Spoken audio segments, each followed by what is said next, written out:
Nessa aula de geografia, lá na página 102, nós vamos conhecer mais um pouquinho sobre Brasília e vamos conhecer mais sobre o centro-oeste do Brasil.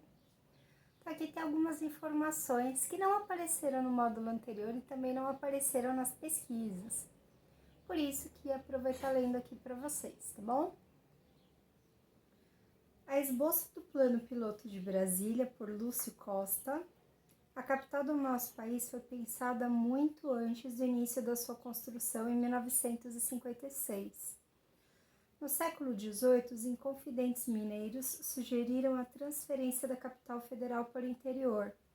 Após a independência, na sessão da Assembleia Geral Constituinte do Império, em 1823, foi lido o memorial de José Bonifácio de Andrade e Silva, que propunha a instalação da capital recém-criada, comarca, território de Paracatu do Príncipe, mudando-lhe posteriormente o nome para Brasília ou Petrópole. Em 1839, foi imaginada a construção de uma cidade no plano central, entre os rios São Francisco, Maranhão e Tocantins. Depois de muitas discussões e controvérsias, em 1956, o presidente Juscelino Kubitschek lançou bases da nova capital. Brasília foi inaugurada em 21 de abril de 1960 e hoje é a capital do Brasil e é patrimônio histórico da humanidade. Brasília viveu para desacreditar os pessimistas que davam 5 anos de sobrevida para essa cidade se tornar uma frase apenas de Juscelino Kubitschek e não dar certo. Deste Planalto Central, desta solidão que em breve transformará em cérebro das altas decisões nacionais, lanço os olhos mais uma vez sobre o amanhã do meu país e antevejo esta alvorada com fé inquebrantável e uma confiança sem limites de seu grande destino. Brasília, 2 de outubro de 1956, Juscelino Kubitschek de Oliveira. Então, para a gente conhecer um pouquinho mais desse projeto que foi idealizado muito antes mesmo do seu desenho, da sua planta e da sua construção. Agora sim, a gente vai para a região centro-oeste do Brasil, para a gente conhecer um pouquinho mais. O centro-oeste, então, ali nosso meinho do Brasil, completamente distante, sem nenhuma área de litoral. Ele abriga ali 3 estados basicamente, Goiás, Mato Grosso e Mato Grosso do Sul. A região centro-oeste, ela está localizada somente no hemisfério sul e por ela passa o Trópico de Capricórnio. Então tem litoral e é uma região que faz fronteira com outras regiões do Brasil e ela faz fronteira com outros países também, tá? Ela é constituída somente desses 3 estados, a gente não fala que o Distrito Federal é um estado, tá bom? Ele não é um estado, ele é a capital federal, tá bom? Quanto à população, é a menos populosa do Brasil. Nós temos apenas 14 milhões de habitantes, tá bom? A distribuição é heterogênea, vem de lugares com maior e menor densidade demográfica. Onde que vai acontecer a maior densidade demográfica? Nos centros das grandes capitais e locais que são turísticos, como Caldas Novas, que está ali em Goiás, Bonito, que está ali no Mato Grosso e região do Pantanal. O restante você tem grandes áreas de fazendas, então aí você tem uma grande área para uma população bem pequena, tá? Então o Distrito Federal ele faz uma pequena fronteira com o estado de Minas Gerais. Há uma ponte que conecta e atravessa o Rio Preto. Se vocês olharem na apostila, basicamente não tem rua.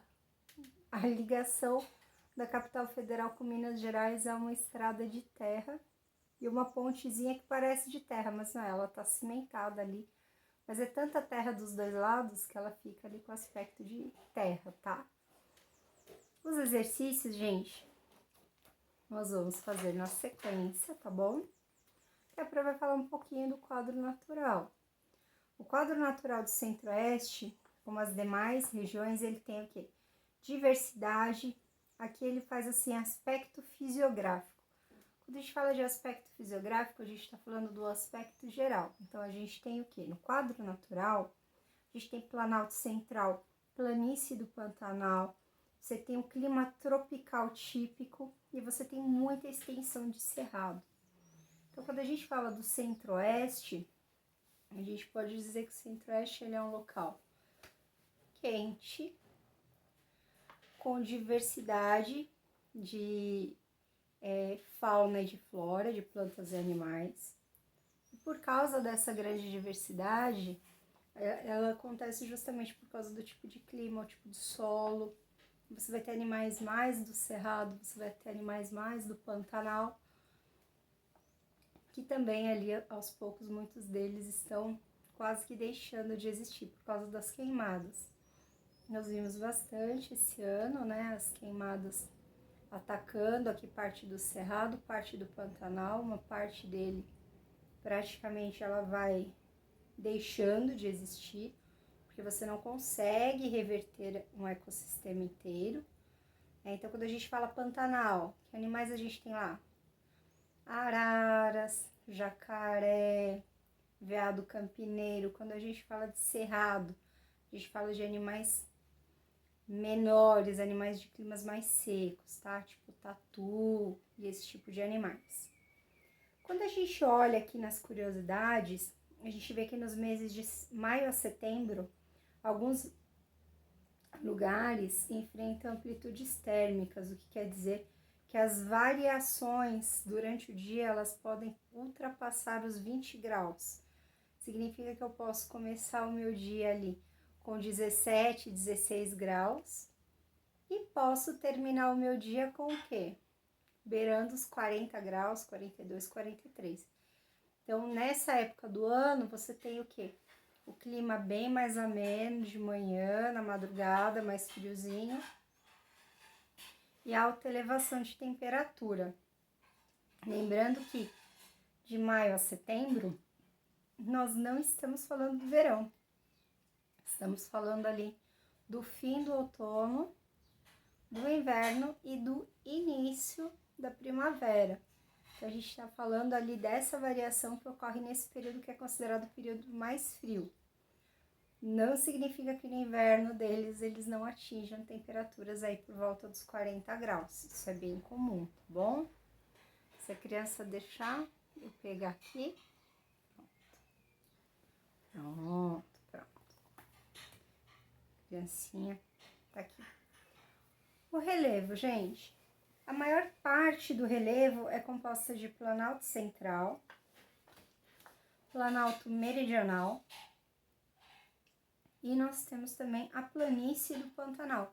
O Pantanal ele fica numa região mais baixa e alagadiça. Quando a gente falou ali sobre áreas de igapó, que a gente falou já em outras regiões também do Brasil, a gente vai ter aqui área de igapó, você vai ter ali área permanentemente alagada também. Por quê? Por que a gente não fala de casas de palafita nessa região aqui? Basicamente, porque a região do Pantanal, ela até tem, mas muito poucas, porque ali é uma área de preservação ambiental e também porque ali nós temos esses animais que são um pouco mais perigosos, digamos assim. Então, você tem casas ribeirinhas, mas você não tem casas de palafita ali, tá? Então, nós temos ali Planaltos, Meridional e o Central. O Planalto Central está mais para o centro do país e o Meridional ele faz fronteira aqui com São Paulo, com Minas Gerais e com o Paraná. É um planalto, mas não tanto, é um planalto um pouquinho mais baixo, tá? O Planalto Central reveste a maior parte da região centro-oeste e é considerado o coração do Brasil. Possui potencial hídrico por suas variações topográficas, tendo como ponto culminante a Serra do Pouso Alto, na Chapada dos Veadeiros, a capital do Brasil. Brasília foi construída nessa área. Então, por mais que a gente fale de regiões secas como o Cerrado, você tem algumas regiões um pouco mais ali acima, onde a gente está vendo as regiões ali de Planalto Central, com bastante recurso hídrico, só que é recurso hídrico subterrâneo, significa que a gente não está vendo tanto ele aflorado ali pro lado de fora da terra, então a gente acaba vendo menos os rios, mas não significa que a gente não tenha grandes rios subterrâneos passando ali por baixo, tá? Planalto Meridional, ele está lá embaixo, no sulzinho da região central, e ele tem ali as suas fronteiras com uma marca muito importante. Ali a gente costuma dizer que ali é a área de terra roxa, tá? Porque vocês vão descobrir no próximo box, mas vem ali. Ela é chamada de terra roxa. É um solo altamente fértil, utilizado para cultivo de uma série de alimentos, tá? E a planície do Pantanal, ela é uma área mais rebaixada e ela fica inundada nos períodos, principalmente do verão, que são os períodos mais chuvosos, tá? Então, ali no nosso Saiba Mais, a gente tem uma imagem ali, parece do desenho Coragem, o cão covarde, parece uma cena de Smallville. Mas, na verdade, ali é Goiás e Mato Grosso, tá bom? Então, a gente tem ali, ó, Saiba Mais, a terra roxa é um latossolo formado pela decomposição de rochas basálticas que se formaram há milhares de anos com grande derramamento vulcânico relacionado com a separação dos continentes americanos e africanos. Então, o latossolo, ele é um solo mineral, homogênico, bem profundo, bem treinado e muito ácido. Como é que se sabe que esse solo ele é ácido? Porque são feitos vários testes para saber as características da composição do solo. Eu acredito que vocês viram solo no ano passado, no 4º ano. Então, vocês não viram esse tipo de solo, porém, vocês viram ali as rochas basálticas, tá? Mas ali tem formação vulcânica, tem uma parte do solo ali que tem componentes vulcânicos, como assim? Apesar de não termos vulcões ativos no Brasil, existem vulcões sem funcionamento, tá? Não significa que nunca, de repente, aconteceu algo desse tipo. Porém, a gente sabe que eles existem porque esses estudos, que são estudos topográficos, mostram a existência de vários vulcões. Entre eles, um que está em Goiás, está na região de Rio Quente, mas ele é completamente inativo. Porém, para quem já foi para Caldas Novas, foi para Rio Quente, sabe que lá você tem águas termais aquecidas naturalmente, porque essas águas elas são aquecidas de forma vulcânica, tá bom? Então, nós vamos fazer os exercícios de 1 a 9, vamos parar na hidrografia, tá? E até a próxima aula.